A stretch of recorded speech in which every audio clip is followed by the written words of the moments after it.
Meninas, bom dia. Eu sou a Daiane. Nós vamos falar um pouco, então, sobre esse livro tão lindo, né? Olha que arte, que capa, nos convida a abrir. Então, o livro Manso e Humilde, de Dani Orgeland, Coração de Cristo para quem peca e para quem sofre. Ao começar a falar sobre esses dois primeiros capítulos, ao ler, eu senti a necessidade de contextualizar. A gente entender um pouco esse coração de Cristo. Em que momento que surge? Se a gente parar para olhar um pouco o Velho Testamento, ele nos apresenta como era o relacionamento de Deus com os homens. Era diferente daquilo que a gente tem hoje. Um relacionamento que era dado leis. Então, nos primeiros livros da Bíblia, a gente entende as leis. Essas leis eram necessárias, eram diretas. Aquilo que podia e que não podia ser feito. O pecado era tratado através de sacrifícios de animais. A presença do Senhor era um espaço, um lugar santíssimo dentro do tabernáculo, onde o sumo sacerdote podia entrar naquele lugar e estar na presença de Deus. A voz de Deus era ouvida pelos profetas da época.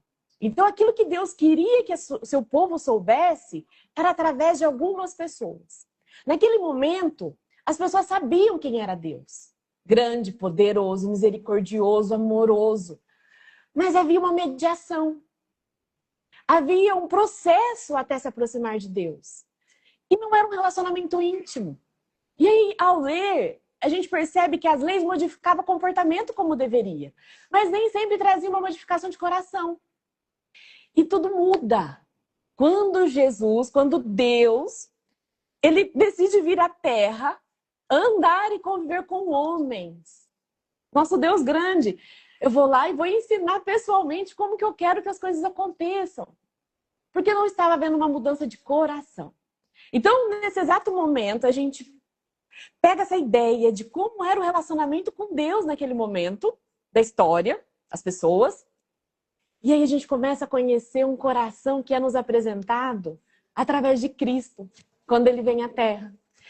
E aí o autor, ele nos convida exatamente a isso. Então, essas próximas páginas é ter esse conhecimento do que Deus quer nesse relacionamento. E o autor, ele diz que nessas páginas do livro, a gente vai ter o entendimento de algumas perguntas que ele vai se atentar a responder. Então, na introdução, ele começa. Nós vamos responder quem é Jesus? Quem é ele de verdade? Como que esse coração reage frente às pessoas que sofrem, às pessoas que pecam? E aí ele vai além e fala que o livro foi escrito para quem? Vamos entender? Isso me chamou a atenção. Para um público frustrado, cansado, desiludido, os cínicos e os vazios. Nossa! E ele vai além. Que o livro ele também foi escrito para aquelas pessoas que falam de Cristo. Fala do amor dele. Mas que no fundo pensa, eu estou falando, mas será que se aplica a mim? Será que eu já não errei demais? Será que eu já não usei todas as minhas chances? Será que ainda me alcança? Então, na verdade, o livro, ele vai nos trazer um entendimento que foi feito para todos os cristãos. E aí ele nos alerta, não será um entendimento leviano. Não vai ser um Cristo construído à nossa maneira, mas ele vai se pautar nas escrituras bíblicas. Ele vai usar, então na introdução ele deixa isso bem claro, que ele vai usar canais. Então, pessoas que se destacaram na literatura, mas a fonte principal será a Bíblia e o seu testemunho. E aí ele diz que nós podemos pensar, mas eu vou ler um livro sobre Cristo, mas eu sei quem é Cristo. Eu conheço. Eu sei que ele veio à Terra, eu sei que ele foi crucificado, eu sei até que ele ressuscitou. Eu sei que ele me salva desse mundo, eu sei que ele perdoa os meus pecados. Mas ele é interessante que ele fala assim, que seria como uma esposa. A esposa, ela pode descrever o seu marido. Ela descreve as suas características, ela pode descrever a sua personalidade, as suas preferências, até a sua altura. Mas a descrição de como esse marido funciona no seu íntimo do seu coração, como que esse marido olha para ela? Num jantar, num momento romântico, ao descrever o coração, aí já é uma comunicação muito mais difícil. Descrever o que está no íntimo daquele coração daquele marido. Então ele nos leva a pensar, será que nós conhecemos o coração de Cristo ou nós sabemos o que ele fez? Pode ser diferente. E aí ele nos convida, né, a ter esse entendimento do real coração de Cristo. Na página 17, então, o capítulo, o seu próprio coração. O autor nos lembra que se a gente pegar a Bíblia, então Mateus, Marcos, Lucas, João, nós vamos encontrar muitas descrições dos comportamentos e do que Cristo fez. São leituras maravilhosas. Porém, exatamente em Mateus 11, 29, que Cristo ele vai falar sobre ele, sobre características do seu coração. E ali no capítulo, em Mateus 11, 29, as palavras, e a gente vai se demorar um pouco mais para frente nesse capítulo, mas a princípio é retirado. Aprendei de mim, porque sou manso e humilde. Isso é profundo. Porque ele é Deus. Ele poderia ter se apresentado com outras características. Poderoso, grande, majestoso. Mas ele escolhe se apresentar com manso e humilde. E o autor ele nos convida a entender o significado dessas palavras. Quando nós paramos para analisar manso e humilde e para Deus, nesse contexto, ele se fez pequeno para alcançar os pequenos. Essa é a verdadeira humildade. Humildade não é ser humilhado. Humildade não é uma autoestima baixa. Humildade é um pensamento humilde. Eu me coloco numa situação menor para alcançar os menores. E foi exatamente o que Deus fez. Então, ser manso é agir com calma, serenidade, domínio próprio, sem violência. E o autor nos faz pensar no significado dessas palavras para a gente não passar batido. Demonstrando uma atitude pacífica, equilibrada. E o ser humilde é conhecer limitações sem se colocar acima do outro. Humildade expressa simplicidade, modéstia, sem orgulho. E juntando essas duas palavras, a gente então constrói um coração acessível, compassivo, equilibrado, que trata alguém com graça e respeito. E que Deus. Então a gente está construindo uma ideia exata de quem é Deus. Mas vamos lá. O autor afirma que quando a gente fechar os olhos e construir essa ideia de quem é Deus, quem é Jesus, aqui, quando ele se descreve, seria assim, a gente juntar as características dele e imaginar. É um Cristo com o dedo apontado ou com o coração aberto? E fica, né, essa ideia. E aí, como que é? Porque essas características nos levam a pensar braços abertos. E na página 20, o autor ele afirma que para acessar esses braços abertos, os requisitos que eram exigidos era apenas querer. Era apenas ir. Era apenas assumir a necessidade desse braço aberto. E já na página 21, o autor reforça que as características como terno, aberto, acolhedor, prestativo, compreensível e disposto. Mas aí vem, de forma sábia, o autor nos dizer que não é assim de forma indiscriminada a todos. Então, quem acessa essas características que nós acabamos de ler? Aquele que reconhece, aquele que se aproxima, aquele que toma sobre si aquilo que é dito, o seu jugo suave. E aí conhece todas essas características. Então, humilde não significa mole e hesitante. Nós não podemos nos confundir. E o autor nos lembra em algumas passagens bíblicas, como Mateus 11, 21. O que estava acontecendo ali naquele momento?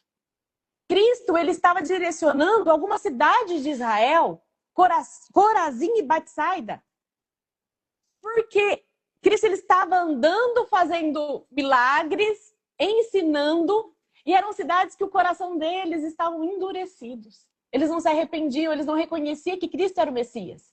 E o que Cristo fala para eles? Olha, para vocês o julgamento será maior do que para a própria Sodoma. Porque se eles tivessem visto esses milagres e esses ensinamentos, eles teriam se arrependido e vocês não. Então a gente percebe que é um Cristo que, quando ele vê o endurecimento do coração e o pecado, ele se posiciona, ele não hesita. E aí nós podemos lembrar, quando a gente se depara com essa característica, o momento que Cristo chegou ao pátio do templo e ele viu todo aquele comércio. Ele ficou firme e ele destruiu todo aquele comércio.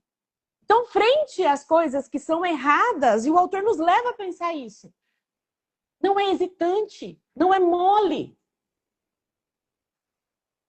Porém, para os que buscam, para esses, para os que vão até esse abraço, para aqueles que reconhecem a necessidade, esses conhecem as características que nós falamos, né? Aberto, acolhedor, prestativo, compreensivo, amoroso. E aí na página 22, vamos lá. O autor nos lembra que a vida de quem busca Jesus, quem se aproxima desse abraço aberto, não está livre de sofrimento, lutas e batalhas. Porém, ele nos lembra, sabiamente, Mateus 11, 28 a 30, uma promessa de Cristo. Vamos nos atentar. Então, Mateus 28, 11 e 28. Vinde a mim, todos os que estáis cansados e oprimidos, e eu vos aliviarei. Tomai sobre vós o meu jugo e aprendei de mim, porque eu sou manso e humilde de coração. E encontrareis descanso para a vossa alma. No 30. Porque o meu jugo é suave e o meu fardo é leve. Vinde a mim todos que estão cansados e sobrecarregados. Essa fala é importante, porque na fala de Cristo ele usa algumas palavras como jugo, como fardo. E se a gente não tiver o entendimento do que Cristo está querendo dizer, nesse momento, nós temos um entendimento errôneo. E de forma inteligente, o autor ele nos traz uma ilustração. Vamos imaginar, né, o que ele nos diz aqui? Um homem se afogando em meio às águas e é lançado para ele uma boia salva-vidas. E esse homem cansado, ele se recusa. Não, eu já estou cansado demais para ter mais uma boia sobre os meus ombros. Como assim? Só se uma pessoa não souber exatamente o que é uma boia salva-vidas. E o autor nos faz pensar que nós podemos correr esse risco quando nós não conhecemos verdadeiramente sobre esse jugo, sobre quem é Cristo. Nós podemos falar com a nossa boca, Cristo salva, Cristo morreu na cruz por mim, mas eu não tenho um relacionamento íntimo porque eu não conheço. Porque é difícil agradar a Cristo. É difícil estar ali. Mas esse entendimento errôneo, o autor nos leva a pensar que seria como esse homem recusando a boia salva-vidas, que seria uma razão da sua salvação e por um erro ele está recusando. Na página 22, o autor nos leva ao entendimento de como pode ser construído esse pensamento errôneo. Como? Eu posso viver na igreja, eu posso ser criada num lar onde é falado sobre isso e ter um entendimento errôneo de quem é Cristo? Será? E aí na página 23 e 24 ele fala que uma das primeiras causas que leva esse entendimento errôneo seria projetarmos os nossos instintos distorcidos do que é ser humano. Como? Quando? Então é fácil construir um entendimento e um pensamento, e o autor nos traz isso, pessoas muito ricas, pouco interesse teria de se relacionar com alguém que é pobre. Uma pessoa muito bela, pouco interesse teria em se relacionar com alguém feio? E assim por diante. E esse primeiro entendimento distorcido, humanamente aceitável, pode nos colocar dentro de um relacionamento com Cristo, que até agora a gente viu Deus poderoso, amoroso, grande, majestoso. O que ele queria comigo? O que ele iria querer comigo nesse relacionamento que eu sou tão fraca, eu sou tão errante, eu sou tão pequena, eu sou tão medíocre? Quantas coisas eu falo que eu vou fazer e eu não consigo? Quantos comportamentos que eu gostaria de mudar e eu não mudo? Quantos sentimentos ruins eu tenho? O que esse Deus tão grande iria querer num relacionamento comigo? E aí o autor, ele nos leva a entender que quando nós colocamos em prática esse pensamento, facilmente a gente pode pensar que Cristo se afastaria de nós. Mas daí a gente lembra um coração manso e humilde. E aí ele nos diz que a maneira como nós temos de desconstruir essa ideia errônea é através da Bíblia. Nós precisamos da Bíblia, porque ela nos traz a real entendimento do coração de Cristo, através daquilo que ele fala e através daquilo que ele fez. Então, na página 25 e 26, a gente se depara com os comportamentos de Cristo indo de acordo com aquilo que ele explica do seu coração. Quando? Quando chega a ele um leproso, e ele olha para esse leproso e o cura, e o leproso, ele profere a frase: eu sei que se o Senhor quiser, o Senhor pode me curar. E Jesus diz: eu quero, e cura. Quando os amigos trazem o paralítico até a presença de Cristo, e antes mesmo dos amigos abrirem a boca, Cristo olha para o paralítico e fala: meu filho, tenha ânimo, seus pecados foram perdoados, levanta, anda. Quando Cristo está andando na multidão, e ele olha para o rosto de cada um e percebe o quanto aquelas pessoas precisavam de serem instruídas, ele ensina, ele dá comida, ele cura. Então, o autor, ele nos lembra também quando Cristo chora. Quando ele chega ali, o amigo dele havia morrido, Lázaro, e ao ver a dor das pessoas, ele chora. Um Cristo que chora. Então, quando Cristo, e o autor nos leva a ver isso, que quando Cristo ele se depara com a miséria humana, com a dor, com o pecado, intimamente ele se comove e ele se aproxima, ele se movimenta em direção. E aí, quando a gente compreende, né, e ainda continuando daquela ideia distorcida humana, e agora a gente está vendo como que Jesus se comporta na prática, Jesus era conhecido como amigo dos pecadores. Ele andava, ele comia, ele sentava, e até foi motivo do iniciar a perseguição, porque ele andava com pessoas indignas e curava leprosos, tocava leprosos. Então, nós estamos falando de um Cristo que toca, que perdoa, que chora. Na página 27, o autor afirma que as escrituras mostram um Cristo santo e poderoso. Então, é algo que a gente não pode diminuir. Então, nós estamos falando de um Cristo que toca leproso, que chora, que se compadece, mas também é dito e nos lembrado que ele é santo e poderoso. E isso me fez pensar, por quanto tempo, né? Por muitas vezes, a gente se apega. O artista, ele constrói, ele apresenta Cristo numa cruz, com um rosto, um semblante de dor, de tristeza. E ao olhar aquela imagem, nos provoca até dor. E quantas vezes a gente guarda intimamente essa imagem de Cristo? Mas o nosso Cristo, ele ressuscitou, ele não está mais ali. É importante olhar para a cruz, para dizer que a cruz, Cristo venceu a cruz. Ele é santo e poderoso. E o autor, na página 28, ele continua dizendo que mesmo ele sendo santo e poderoso, as marcas que nos fala sobre Cristo, ainda é um Cristo que cura, que mais é mencionado, mais marcante, que ele cura, que ele perdoa e que ele abraça. E aí o autor, é uma parte que eu achei muito interessante, iniciando a página 28. O autor levantou um alerta. Será que ao falarmos de Cristo dessa maneira, nós estamos ignorando a sua ira? Será que ao construir essa imagem que nós estamos vendo de amor, de misericordioso, de que perdoa, que acessa, estamos diminuindo a sua ira? A página fala sobre o perigo de enxergar uma característica isolada de Cristo, enfatizando apenas um aspecto.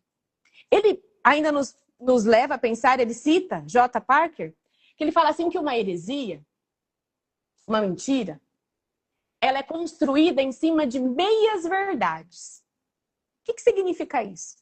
Que as maiores heresias cristológicas, quando se fala sobre Cristo, mantém-se parte uma doutrina verdadeira, mas exagera e negligencia parte de Cristo. E uma das mais perigosas é olhar Cristo como humanamente, exclusivo humanamente, excluindo a divindade de Cristo. E aí eu tomei a liberdade de lembrar do nosso livro anterior, Cristianismo Puro e Simples, que C.S. Lewis, ele fala com ênfase. E me chamou muita atenção essa frase e essa fala do C.S. Lewis. Um homem que fosse apenas um homem e dissesse as coisas que Jesus disse, não seria um grande mestre ou sábio. Seria no mínimo um louco, um lunático. Porque alguém que diz que perdoa pecado, que é unido a Deus, ele e Deus é um só. Então, Cristo ele não nos dá essa liberdade, esse espaço de olhar para ele como um humano sábio. Ou a gente reconhece que ele é Deus, ou um lunático. E nós escolhemos entender e crer que ele é Deus. Assim, ele também questiona o risco da gente selecionar dentro dessas características verdadeiras algo que é mais confortável para nós. E aí ele nos leva a pensar que pessoas, por exemplo, que são criadas em um lar rígido, cheio de regras, podem se interessar por esse lado de Cristo misericordioso, bondoso. Já alguém que foi criado ali num lar caótico, que sofreu negligências, abusos, podem ser atraídos por um aspecto de Cristo justo, que restitui. Mas que nós não criamos um Cristo conforme as nossas necessidades. Porque a gente entende que quando a gente conhece o coração de Cristo, tanto a misericórdia, a bondade e a justiça, elas caminham juntas. E que quanto mais a gente entende a ira de Cristo sobre o pecado, mais a gente compreende o que é misericórdia. E isso me fez pensar até o papel de um pai. Porque Cristo, ele se opõe ao pecado, e a definição de pecado é aquilo que nos faz mal para o nosso corpo, para os nossos relacionamentos, pela sua misericórdia. E um pai não age dessa forma? Aquilo que faz mal para o seu filho, ele vai se impor, ele vai colocar limites. Então, quando a gente mais entende a ira ao pecado, mais a gente compreende porque ele nos ama, a sua misericórdia. E aí também nos faz entender que esse opor ao pecado era algo que não afastava Cristo. Mas, ao contrário, ele era atraído para aqueles que precisavam. E aí, o autor nos lembra que na cultura judaica, as pessoas que eram ditas impuras, seja por alguma circunstância ou por uma doença, elas precisavam passar por um ritual de purificação, fazer algum sacrifício. E além, se elas chegassem perto de alguém pura, elas contaminavam moralmente aquela pessoa e aquela pessoa precisaria passar por rituais de purificação. Mas com Jesus não aconteceu dessa forma. Ele se aproximava, ele tocava, mas ele não era contaminado. Pelo contrário, quando Jesus tocava um leproso, um doente, um pecador, ele trazia pureza, ele trazia uma restauração, uma purificação. E aí a gente entende, então, que os milagres que Cristo faz e fazia não é uma intervenção naquilo que era natural. Porque, às vezes, algumas formas de crer, a realidade é essa, a pessoa está doente, é a realidade dela. Aquele sofrimento faz parte. Mas é que nós nos acostumamos com o caos, o sofrimento, a morte, mas nós não fomos criados para isso. Então, quando Cristo chega, e ele chegava perto de um leproso, de alguém que estava doente, quando ele ressuscitava alguém, ele não estava interferindo naquilo que era natural. Pelo contrário, ele estava devolvendo aquilo que era natural. Ele estava reumanizando. Porque nós, quando nós nos pautamos naquilo para aquilo que nós fomos criados, o que não é natural é a dor, o caos e o sofrimento. E é isso que ele nos ensina. Então o texto, ele enfatiza. Jesus se aproximava dos marginalizados, tocava os excluídos, restaurava a dignidade humana, demonstrava compaixão concreta, não distante. E a frase central dessas páginas é justamente isso. E que Jesus continua o mesmo. Por quê? Ele ainda, o coração dele não mudou. E em Hebreus 13:8 nos afirma esse versículo. Jesus Cristo é o mesmo ontem, hoje e eternamente. Porque por um breve momento a gente pode pensar, será que essas características que estamos vendo eram exclusivas de Cristo quando ele andou na Terra? Não! O coração de Cristo continua o mesmo. E o autor nos leva a pensar que de forma até mais perto.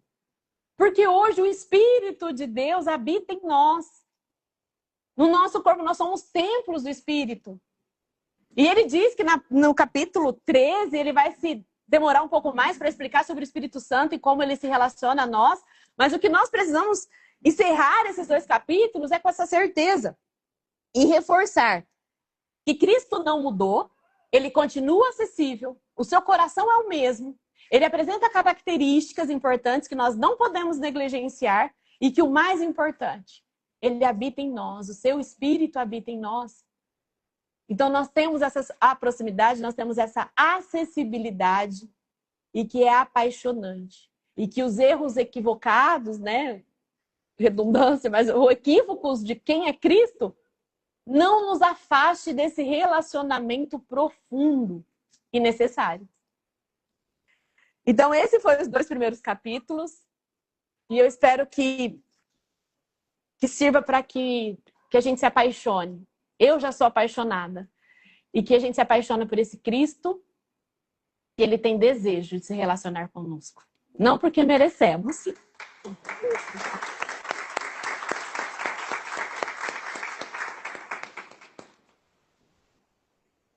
Sim.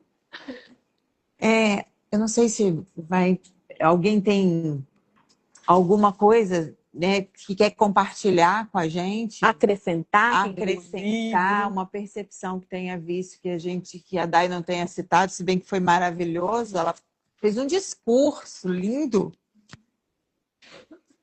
Alguém? Eu tenho. Ficou bem forte em mim aquela parte que, claro, o autor ele traz como objetivo de ter uma percepção balanceada de Jesus, né? Não só focada. Mas me levou a pensar também que a partir das nossas necessidades, ele traz da criação, né? A partir da criação, se você teve um lar mais difícil, você procura Jesus porque você quer afeto. Se você teve um lar mais rígido, ou uma situação de vida que requer justiça, você busca ele por causa da justiça. E que, para a gente ter um olhar balanceado dele, né, a gente tem que olhar para ele com um olhar mais afetuoso. Mas como é bom e reconfortante isso. Saber que a gente pode buscar e encontrar ele a partir de qualquer necessidade que seja, que ele abrange todas as nossas necessidades, seja para afeto, seja para justiça. E aí, então, fecha o pensamento de que ele é manso e humilde, mas ele também é justo. É isso mesmo.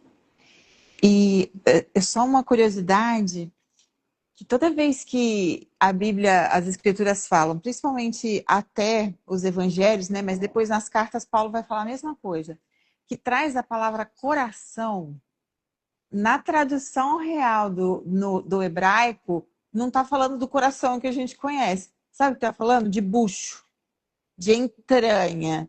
Então, é a centralidade, é como assim, é aquilo que eu sou, é aquilo que sai de mim, né?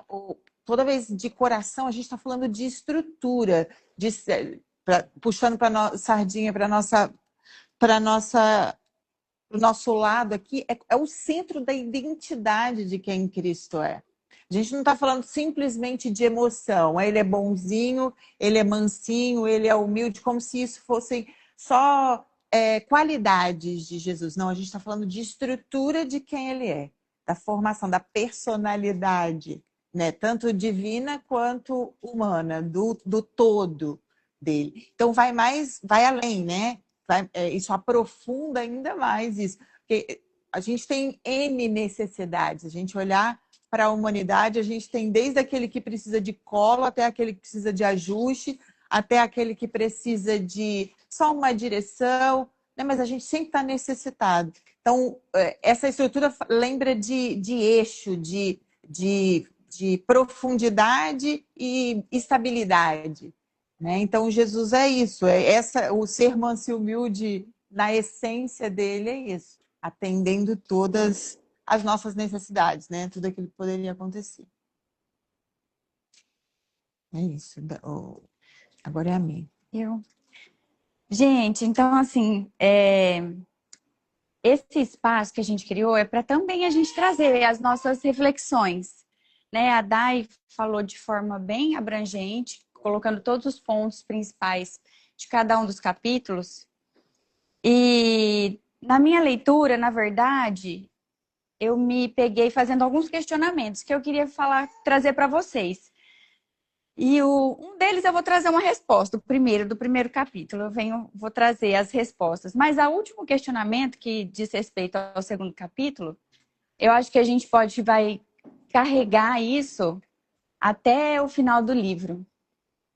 Mas vamos lá. O que eu extraí, assim, desse primeiro capítulo? Será que a gente para pensar por que Deus se fez carne e veio habitar entre nós? Por que Jesus veio ao mundo? Aí a gente sabe, né, que ela fala assim, ele veio para redimir os nossos pecados, para derramar o seu sangue sobre nós, né? Tá, essa é uma das coisas. Aí eu vou citar uns versículos bem rápidos, assim, tem vários, tá? Eu vou citar um apenas para a gente falar. Para redimir dos nossos pecados, Marcos 10:15 diz que ele deu a sua vida em detrimento de muitos. Outra coisa, para que Jesus veio? Para revelar a face de Deus. Colossenses 1:15 diz que Jesus é a imagem do Deus invisível. Ele veio o quê? Para nos dar vida. Por quê? Para nos dar vida. Ele nos criou e ele quer nos dar a vida em abundância, a vida eterna. João 10:10 diz isso. Por que dar vida? Porque segundo Efésios 2:1, ele diz que nós estávamos mortos em nossos pecados. Então ele veio para nos dar vida. Ele veio para quê também? Para nos livrar do mal. Por quê? 1 João 5:19 diz que o mundo jaz no maligno. E aí, mais por último, para a gente fechar, alguns dos motivos, para ser exemplo. Então, aí João 13:15 fala que eu dei exemplo para que então agora vocês façam. Então, ele veio para ser o nosso exemplo de vida. E aí, quando ele deseja ser o nosso exemplo de vida, o único momento, que é o que o livro fala, dentre 89 capítulos dos 4 evangelhos, só em um capítulo, que é Mateus 11, em um versículo, ele abre o seu coração para nós. E ele fala para que nós aprendamos dele. E aí, quando ele fala assim, aprendam de mim. O que ele quer dizer? Por que aprender? Como é que a gente aprende? Quem é aquele que aprende? É aquele que ouve. E o ouvir é diferente do escutar. O escutar quer dizer que eu não sou surdo. Mas o ouvir é aquele que faz o quê? Que guarda. Então, a gente já sabe que Romanos 10:17 diz que a fé vem pelo ouvir.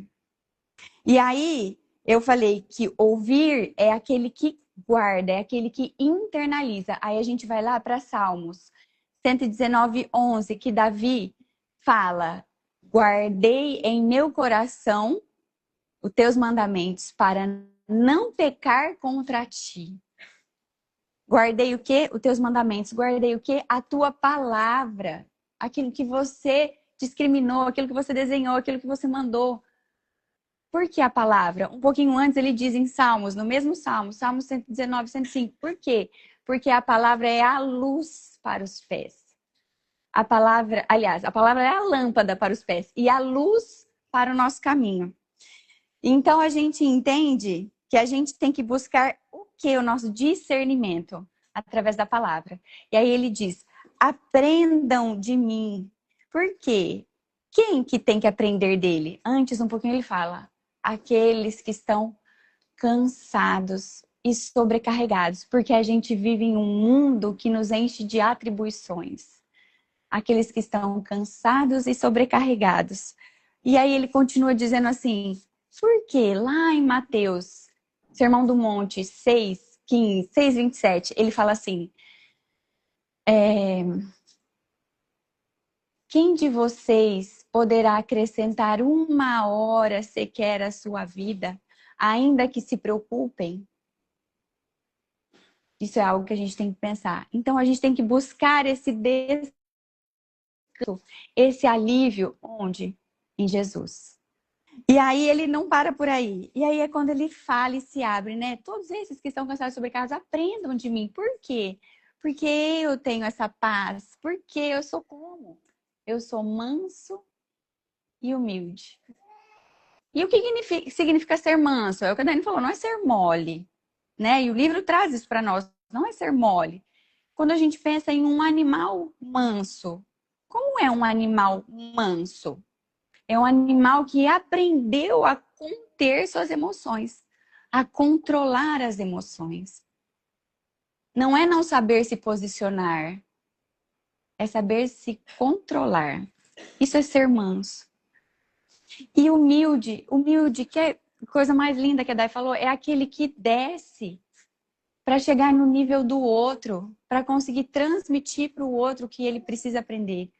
E aí, quando a gente lê lá em Efésios 2, dos 5 ao 11, ele está contando toda a escadinha dele, que ele, embora sendo Deus, ele se despiu de toda a sua glória e veio habitar entre nós. Então a gente só fez a escadinha e morreu a morte de cruz, da humilhação. Então olha como ele foi descendo para nos alcançar.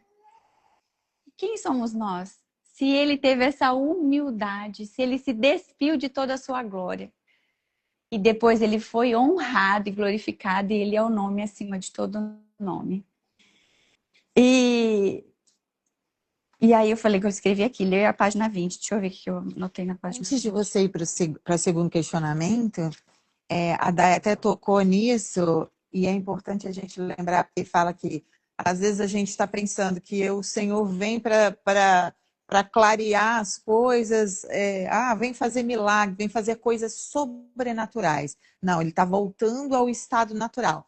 Porque quando a gente foi criado, né, quando o Senhor resolveu criar a humanidade, a Trindade, o Pai, o Filho e o Espírito Santo, eles já viviam numa comunidade perfeita. Eles não eram um Deus carente que precisava de companhia e falava, vou criar a humanidade. Não, eles eram perfeitos e completos. Tem até uma palavra que chama pericorese, né? Que é a dança da Trindade, que os três, eles eternamente, eles ficavam lá juntos, né?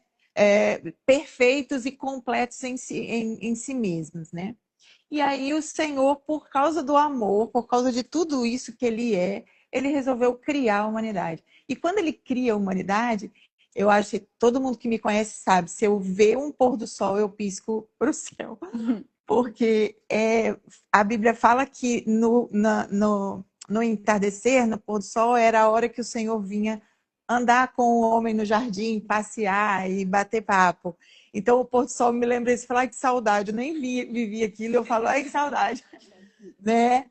E eu sou apaixonada pelo pôr do sol por causa disso. Então, ele vinha e era completo, não tinha dor, não tinha nada, o homem não tinha pecado. Então, era um relacionamento. A gente tem que entender, Deus é relacional desde na sua essência, ele na Trindade, e depois ele é relacional quando ele cria o homem. Ele cria o homem porque ele ama relação, ele ama conversar, ele ama fazer, ele ama cuidar, ele ama. É o Senhor, é a essência de quem Deus é. Justo, bom, mas extremamente relacional. E aí acontece a queda, acontece a ruptura, e isso tudo desmonta. Então vem o pecado. E aí o pecado, o Senhor vai construindo, né? A Bíblia ela é uma revelação progressiva. Então, no começo, para eu me livrar do pecado, ó, eu estou impuro, eu estou suja, mas um banho não resolve. Eu preciso matar um animal, eu preciso sacrificar. E aí as coisas vão progredindo até que Jesus vem. Aí, quando Jesus vem e se torna o sacrifício perfeito, aí a gente tem um gostinho de novo do que era antes da queda, do que era esse relacionamento perfeito. E a gente ainda está vendo em parte, porque daqui a pouco a gente vai ver, né, isso de maneira inteira de novo. Então é isso que a Milena está falando, do tanto que o amor dele é revelado em cada detalhe e progressivamente a gente vai conhecendo. Ele é lindo. Ele é cheiroso. E assim, pegando um gancho do que você disse, né, na página 28, né, aí a gente já trazendo para o capítulo 2, porque o capítulo 2, a palavra que define o capítulo 2 é compaixão, né? É o tempo inteiro ele se designando cheio de compaixão, porque ele conhece a nossa natureza caída, ele sabe das nossas necessidades. E aí ele fala, lá na primeira frase, ele não simplesmente nos ama, mas ele é amor. 1 João 4,8 fala que Deus é amor. E aí é isso que a Grazi está falando. Ele é um Deus relacional e ele está disponível para aqueles que o buscam.